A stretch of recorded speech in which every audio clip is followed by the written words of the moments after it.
Today, the sister of Michael Jackson's accuser is back on the stand at his sexual molestation trial. It's a case that's getting attention around the globe. NBC's Pat Dawson reports from London. From the morning tabloids to the evening news. By the prosecution in the Jackson trial today. Britain's breathless media seems to have an insatiable appetite for the Michael Jackson story. He is an incredible celebrity, but also he's a scandalous figure, and we love scandal in this country. No cameras in court, no problem. The offences are said to have taken place at the Star's Neverland Ranch in California. In the last week, ITN's viewers saw a computer-generated view of Jackson's home. The high-tech graphics went room to room. Well, the Brits have had a field day. The Jackson saga has made its way around the world. The German, Spektakulär der Michael Jackson-Prozess werden wird. the Russian,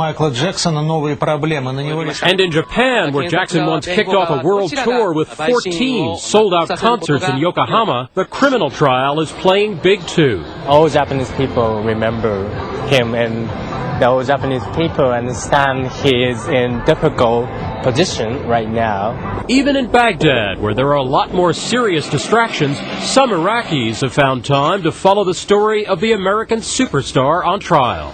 He has a lot of fans here. A pop icon caught in the bright glare of celebrity scandal. Apparently, headline news in any language. For today, Pat Dawson, NBC News, London. Court TV's Dimond is an NBC News analyst. She's in Santa Maria, California, with what's next in the trial there today. Diane, good morning to you. Morning, Lester. As we mentioned, the sister of the accuser's back on the stand. The headlines from Friday, Diane, suggested that Thomas Mesereau scored some real points when he got her to admit that she had lied to Child Protective Services. Is that the full story? No, I don't think that's a full story. I think overall, she's been on the stand 2 days. Today will be her third day. Overall, I think she did very well. She admitted that she lied to Protective Services, and on this rebuttal video that her whole family lied. But she has said that they did that because Michael Jackson's people were all over them to tell a lie. So, Tom Mesereau has a habit of repeating his questions over and over. He's been rebuked by the judge for this. And frankly, on Friday, I saw 3 jurors sleeping.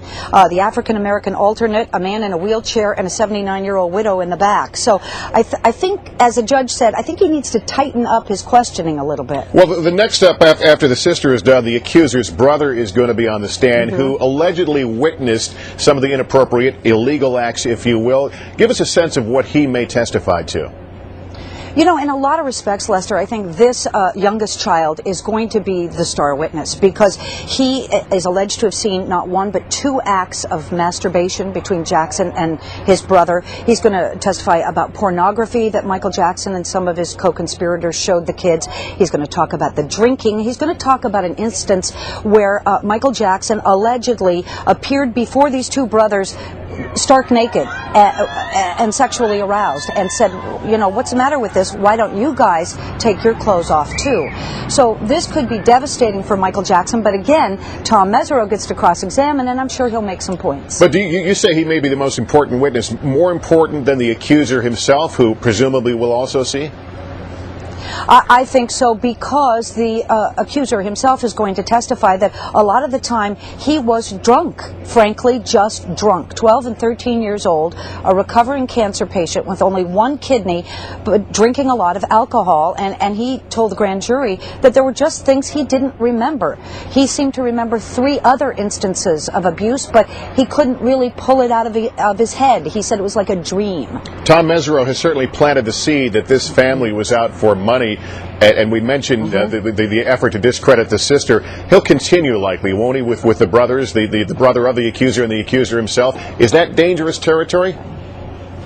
Well, I think it's very good, fertile territory for Tom Mesereau. He needs to paint this family, as he has, as liars and with their hands out all the time for money. He's talked a lot about fundraising, a lot about celebrities that the family approached for money. But so far, well, the sister testified, for example, I don't know about any fundraising except what my father did. She talked a lot about her father and his actions and how divisive he was within the family. So I think maybe the state is going to paint the father of that family as a bad guy. And as you know, Lester, he's had his parental rights taken away by a court. All in all, has the defense done a fairly good job, though, of limiting the damage of the prosecution witnesses so far? Oh, absolutely. And the rebuttal video that the state showed with this family, the mother and the 3 kids, extolling Michael Jackson's virtues, calling him daddy and talking about how he, delivered them from destitution, I think that really went a long way to show what they thought of Michael Jackson at one time. It was all completely positive. The downside is the mother in this case does appear to be a little overly animated, a little too eager to help. She keeps repeating the same phrases over and over again. And so it sort of went both ways, and it was a state exhibit, but I think it helped Tom Mesereau's side a lot. Still very early in the trial. That's the cautionary note. Diane Dimond, thank you very much. Good to talk to you.